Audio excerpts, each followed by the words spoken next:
Hello friends, आज हम लोग क्लास 10 के लिए हिंदी का most important BVI guess objective question को देखेंगे, जो कि एग्जाम के लिए काफ़ी इंपॉर्टेंट है। हम लोग का टारगेट है कि आप सभी एग्जाम में 400 प्लस नंबर को लेकर के आए। इतना हम लोग टारगेट है और आप सभी इस टारगेट को लेकर के चलें। ये काफ़ी इंपॉर्टेंट हो जाता है एग्जाम में पढ़ाई करने के लिए। आज का पहला क्वेश्चन आता है, डॉक्टर अम्बेडकर ने किस पत्रिका का संपादन किया था। डॉक्टर भीमराव अम्बेडकर जो थे ये किस पत्रिका का संपादन किए थे।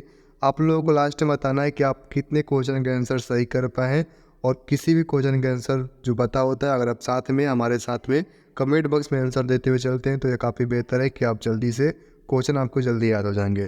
तो ये किस पत्रिका का संपादन किए थे, तो ये बहिष्कृत जो भारत है, ऑस्टर सी बहिष्कृत भारत, ये डॉक्टर भीमराव अम्बेडकर ने इस पत्रिका का संपादन किया था। बहिष्कृत भारत, ये क्वेश्चन काफ़ी इंपॉर्टेंट है। 2024, 21, 18 एग्जाम में ये रिपीट किया हुआ क्वेश्चन है, काफ़ी इंपॉर्टेंट है। 2 नंबर क्वेश्चन आता है, भारतीय संविधान के निर्माता के रूप में हम किन्हें जानते हैं, तो भीमराव अम्बेडकर को जानते हैं। ऑप्शन बी आपका करेक्ट आंसर हो जाएगा, काफ़ी इजी क्वेश्चन था। 3 नंबर क्वेश्चन आता है, सच्चे लोकतंत्र का पर्याय है। सच्चे लोकतंत्र का पर्याय क्या है, तो भाईचारा। ऑप्शन सी भाईचारा आपका करेक्ट आंसर हो जाएगा। 4 नंबर क्वेश्चन आता है, डॉक्टर भीमराव अम्बेडकर के पिता का क्या नाम था। डॉक्टर भीमराव अम्बेडकर के जो पिता थे उनका नाम था रामजी सकपाल। ध्यान रहेगा, काफ़ी इंपॉर्टेंट है। रामजी सकपाल जो है ये आपके डॉक्टर भीमराव अम्बेडकर के पिता का नाम है। ये क्वेश्चन आपके एग्जाम में आ सकता है, इसको ध्यान रखिएगा लोग। 5 नंबर क्वेश्चन आता है, डॉक्टर भीमराव अम्बेडकर की माता का क्या नाम था। तो इनके माता का नाम था भीमाबाई। यहाँ पे जो है एडिटिंग में मिस्टेक हुआ है, भीमाबाई। ध्यान देंगे, भीमाबाई जो है ये आपके डॉक्टर भीमराव अम्बेडकर की माता का नाम थे। आप लोग इसको ध्यान रखिएगा, काफ़ी इंपॉर्टेंट है। 6 नंबर क्वेश्चन आता है, डॉक्टर अम्बेडकर ने पीएचडी की उपाधि कब प्राप्त की। डॉक्टर अम्बेडकर जो थे इनको उन्होंने पीएचडी की जो उपाधि है ये 1916 में प्राप्त किया था। ऑप्शन सी आपका करेक्ट आंसर हो जाएगा। 7 नंबर क्वेश्चन आता है, the caste in India where mechanism किसकी रचना है। ये जो है आपके भीमराव अम्बेडकर की रचना है। Option number A correct answer है। 8 नंबर क्वेश्चन आता है, डैश डैश डैश पैसे का दोषपूर्ण निर्धारित करती है। यानी कि पैसे का दोषपूर्ण निर्धारित जो है करती है, तो ये आपका जाति प्रथा, यानी कि जाति प्रथा जो है ये आपके पैसे का दोषपूर्ण निर्धारित करती है। ऑप्शन नंबर बी आपका करेक्ट आंसर हो जाएगा। 9 नंबर क्वेश्चन आता है, डॉक्टर भीमराव अम्बेडकर की मृत्यु कब और कहाँ हुई। हमने बोला था लेखक की मृत्यु कब और कहाँ हुई, इनके पिता कौन है, इन सभी को आपको जानकारी प्राप्त करना काफ़ी इम्पोर्टेंट हो जाता है। तो देखिए इनकी जो मृत्यु है, इनके मृत्यु हुआ था 1956 में, दिल्ली में इनका मृत्यु हो गया था। ऑप्शन डी आपका करेक्ट आंसर हो जाता है। 10 नंबर क्वेश्चन आता है, आर्थिक पहलू से भी जाति प्रथा क्या है। देखिए आर्थिक पहलू से भी देखा जाए तो जाति प्रथा क्या है, तो हानिकारक है। ऑप्शन सी आपका करेक्ट आंसर हो जाएगा। 11 नंबर क्वेश्चन आता है, भीमराव अम्बेडकर की रचना है। तो भीमराव अम्बेडकर की रचना हो जाएगा आपका the rise and fall of the Hindu women. Option number B आपका करेक्ट आंसर है। क्वेश्चन आपके 2024 के एग्जाम में आया हुआ था, ध्यान देंगे। 12 नंबर क्वेश्चन आता है, आधुनिक सभ्य समाज कार्यकुशलता के लिए आवश्यक मानती है। आधुनिक सभ्य समाज जो है वो कार्यकुशलता के लिए आवश्यक मानती है, तो वो मानती है आपके श्रम विभाजन को। ऑप्शन नंबर एक करेक्ट आंसर है, काफ़ी इंपॉर्टेंट है। अगर आप सभी क्वेश्चन के आंसर सही कर पा रहे हैं तो आपका जो पढ़ाई है, आपने जो तैयारी किया वो काफ़ी बेहतर है। 3 नंबर क्वेश्चन है, डॉक्टर अम्बेडकर का वाङ्मय हिंदी के कितने खंडों में प्रकाशित हो चुकी है। डॉक्टर अम्बेडकर का जो वाङ्मय है वह हिंदी के कितने खंडों में प्रकाशित हो चुकी है, तो 21 खंडों में। ऑप्शन नंबर डी 21 खंडों में जो है प्रकाशित हो चुकी है। Option number D correct answer करेंगे।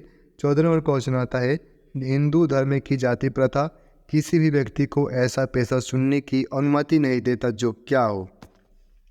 तो जो उनका पैतृक पेशा ना हो, यानी कि ऑप्शन बी, यानी कि हिंदू धार्मिक जो जाति प्रथा है वह किसी भी व्यक्ति को ऐसा पेशा चुनने की अनुमति नहीं देती है जो उनका पैतृक पेशा ना हो। ऑप्शन बी करेक्ट आंसर हो जाएगा आपका।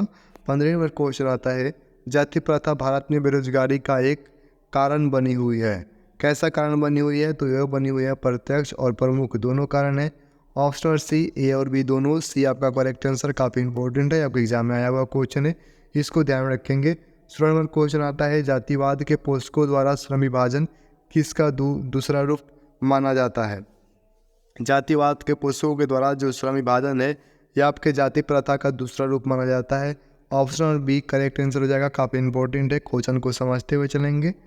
17 नंबर क्वेश्चन, डॉक्टर अंबेडकर की दृष्टि में भाईचारे का वास्तविक रूप कैसा होता है? तो वास्तविक जो रूप होता है ये आपके दूध और पानी के मिश्रण की तरह होता है। ऑप्शन नंबर बी आपका करेक्ट आंसर हो जाएगा। 18 नंबर क्वेश्चन आता है, लेखक की दृष्टि में विडंबना की बात क्या है? तो लेखक की दृष्टि में विडंबना की बात है कि जातिवाद के पुस्तकों की कमी नहीं है। ऑप्शन नंबर ए आपका करेक्ट आंसर हो जाता है। 19 नंबर क्वेश्चन आता है, भारत की जाति प्रथा की विशेषता है। देखिए, भारत की जो जाति प्रथा की विशेषता है वह श्रमिकों का अस्वाभाविक विभाजन है, यानी कि यह श्रमिकों का अस्वाभाविक विभाजन है। Option number C correct answer करेंगे। 20 नंबर क्वेश्चन आता है, जाति प्रथा स्वाभाविक श्रम विभाजन नहीं है क्योंकि? जाति प्रथा स्वाभाविक श्रम विभाजन नहीं है क्योंकि यह मनुष्य की रुचि पर आधारित नहीं है। Option number D correct answer हो जाएगा। 21 नंबर क्वेश्चन आता है, लेखक की दृष्टि में आदर्श समाज कैसा होना चाहिए? लेखक की दृष्टि में जो आदर्श समाज है वो कैसा होना चाहिए? तो वो होना चाहिए जिसमें स्वतंत्रता हो, समता हो और मातृत्व का भाव हो। ऑप्शन नंबर ए आपका करेक्ट आंसर हो जाएगा। Option number A correct answer है, बिल्कुल। 22 नंबर क्वेश्चन आता है, जाति प्रथा मनुष्य के पेशे को किस प्रकार प्रकाशित करती है? किस प्रकार प्रकाशित करती है? तो मनुष्य को जीवन भर के लिए एक पेशे में बांध देती है। Option number B correct answer हो जाएगा।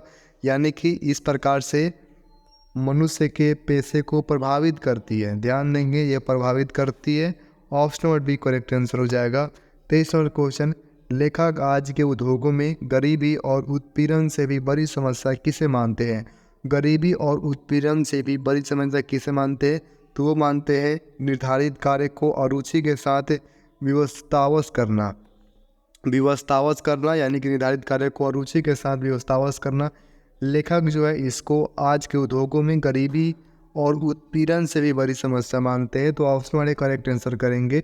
23 क्वेश्चन आपके हो गए। 23 में से कितने क्वेश्चन के आंसर आप सही कर पाए कमेंट करके बताएंगे। मिलते हैं अगले वीडियो में। धन्यवाद।